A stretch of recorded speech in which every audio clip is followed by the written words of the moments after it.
Our next guest story rivals any Hollywood thriller. After finding out his wife hired a hitman to kill him, Ramon Souza resorted to enormous extremes in order to stop her. Well, he decided to fake his own murder, and he joins us now from Houston, Texas, to tell us more. Hi, Ramon. It's great to see you this morning, and this really is the most extraordinary story. Good morning. Thank you for having me on your show. You're very welcome. Not at all, not at all. So, 9 years after separating from your first wife, you met Maria, who will be now known as Lulu, that she was known as Lulu. How did you meet? We met around the year 2009 at a dance club, a salsa club here in Houston. She was a beautiful lady that I just, couldn't keep my eyes off on the dance floor. We danced the night away. And it was funny how we met. She actually came around and stepped on my toe just to get my attention. And all I could do was just ask her to dance. We danced the night away, and that's where it all started. And things went pretty well from there. I mean, you say that during your early relationship, she treated you like a king. Yeah, she was so wonderful, wonderful. At the time when we were just dating, she was the type of person that we were at a gathering with friends or family, and if I had a drink, if my drink would be even halfway, she would get, right there with another drink. And my friends and family would be like envying me, like, wow, how'd you find somebody like that? She's a wonderful person. She loved my family, she loved my kid, and she was just perfect at the beginning. So in 2009, you go down on one knee, you propose, and then on the 15th of March 2010, the day that should be the happiest in your life, hopefully without any sort of hiccups or issues, your wedding day, a day to be enjoyed. And what did Lulu's mother, after you got married, Lulu's mother whisper in your ear? In hindsight, that was one that should have been the first red flag in my relationship with Lulu, when everything was just. It was the most wonderful, like you said, it should have been the most wonderful day of my life. Well, they're married. We were just got married. Everybody was congratulating us. And her mother walked up to me and gave me a hug. And then she whispered in my ear, "Now she's your trouble," and just walked away. Oh my God. And I took it as, okay, I didn't know what to say. I was just in shock. But at the same time, there were so many things going through my head that I was just happy to be married, but that should have been the first red flag right there. Yeah, it should have been. And the thing is, everything was very happy and plain sailing up to this point, but then the cracks started to show. So when did you realise things were going wrong between you? I would say after the third year of marriage, she had now become an American citizen because she had come to this country, from a previous relationship that she had in Mexico City. She claimed to me that she was in a bad relationship with her ex-husband, and she came to this country for a better life, and she was a mother of two, and her older son. That's when the issue started happening. He's really never had a father figure, so I became his father figure, and sometimes we had our bump into to each other. With he just wanted to be the man in the house, and I said, "Look, young man, and as long as you live under my roof, I put a roof over your head, clothes on your back, and food in your stomach. I'm the man in the house. There's only one man in the house," but he was just going the wrong way. And Lulu was always taken up on his side. And, we were going, that's what it all started. Just merging the families was a little difficult. Well, it got really quite ugly, and she was making some serious allegations, all of which were disproved later on. And in 2015, she filed for divorce. And you say you weren't shocked, you were sad, but you were still living together, and she was upstairs, you were downstairs. And so at this point, you have got very sort of successful gym and health business, and so you are told by one of your, I think this is right, one of the guys who's at your gym, who happens to be an ex-gangster called Mundo. So you hear him, or he tells you he's overheard a conversation. Yeah, let me tell you about Mundo. Mundo's a young man that I had mentored back in around the year 2000. He was an ex-gang member, had a rough life. He wanted to change his life around. He came to my gym at the time, and he became a real good friend of mine. I used to tell people, he became like my third son. And he helped me at the gym, and he just happened to walk into, he knew what was going on with me and Lulu at the time. We were going through a very difficult divorce, and I wasn't at the gym at the time, and he just happened to walk into a conversation that Lulu was having with her daughter, out of all people. and her daughter was telling her that there was somebody in the gym, a kid in the gym, that knew people that had a family member in Mexico that would chop people up for money or kill people for money. And Lulu told her, well, we might be able to use them. And that's when Mundo overheard that conversation and told Lulu, are you guys talking about Ramon? You know, you guys need to be careful, you know, who you're talking about with what you're saying around people, because you never know who's listening.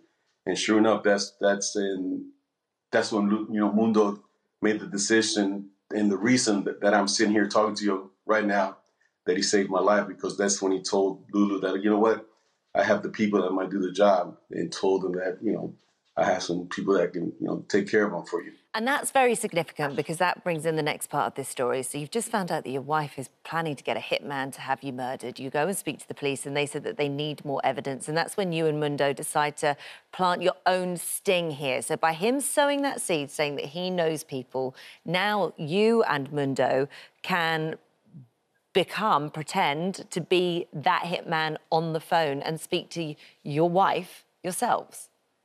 Yeah, it was Mundo's idea. Like I said, he was an ex-gang member. He's a street guy. I wasn't. I mean, I've always been around boxing, and I've never had that life. So he knew the street life and how to go about all that. And he pretended. Well, he was having a conversation with Lulu, because he asked me, "Look, we're going to sit. I'm going to start meeting with her, and you know, record all the conversations on my phone in my pocket.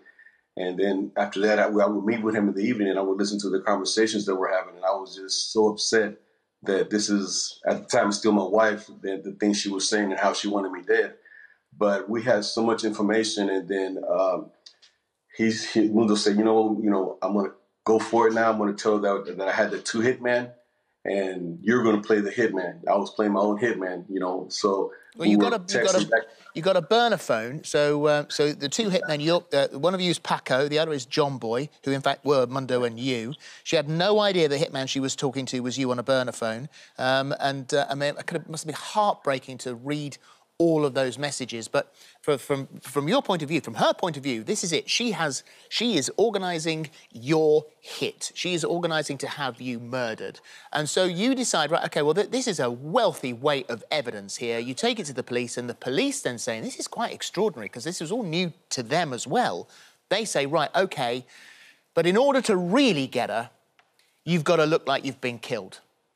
Yeah, you know, at the time we took all our evidence to the police, we thought we had enough to, you know, for them to arrest her. So they said, you know, they came in and brought in the FBI. They brought all the different agencies to take over the case, and they used an undercover officer to pretend that was one of the hitmen, like Pac or John Boy, to meet with her, start meeting with her, and make her believe that that was one of the hitmen, and she had no idea that the guy was an undercover officer.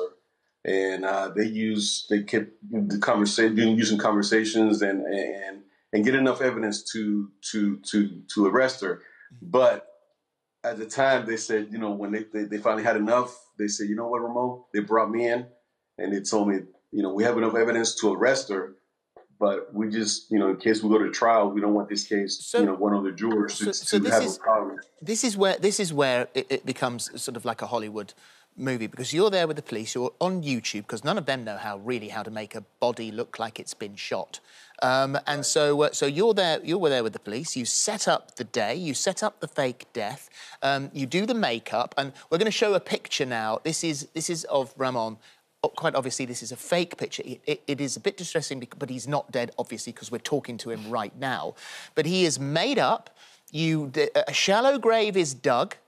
You strip down to your boxers, they throw dirt on you, do the makeup, take 30 pictures, and that is essentially... Then you go to ground for 3 days, so your family think you're dead, your kids think you're dead, your mum and dad think you're dead, all to get her. And this is the moment that she was arrested. Detective Martinez with the constable's office. I had a few questions for you. Is there somewhere we can talk in private? Sure, absolutely. When's the last time you saw Mr. Sosa? We saw him on Wednesday 15th, the last day. That's the last time you saw him? That's the last time I saw him. So he hasn't contacted you in the last 24 hours? No. When's the last time you checked your phone to make sure you don't have a missed call? Okay, Ms. Sosa. Stand up, please. You're under arrest. Okay, you're under arrest. Why? Okay. Why Ma'am, am I it's under okay. arrest? Stay back. We have a warrant. Well, she pleaded guilty. She's currently serving 20 years in prison for what she did to you. When you saw her in court, how did you feel about this woman who was once the love of your life? Yeah, it was very sad. I had so much rage, but sadness at the same time, knowing that this is a person that at one time we were in love, and I thought I was going to spend the rest of my life together, and here I was in court, and she's being charged with solicitation of capital murder to kill me, out of all people, the person that helped her and her kids and got her, everything she wanted in this country. But Can you also, forgive her? when she was told that you had been shot dead and found in the woods in a shallow grave, she laughed.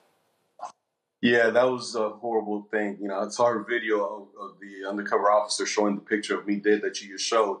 And then she laughed. She was just happy, raising her hands up in the air like she just hit the lotto. And that really bothered me a lot, saying, like, wow. And she had the nerve to ask the officer, he's not getting up, right? He's dead. And he was like, no, he's dead. He's not getting up.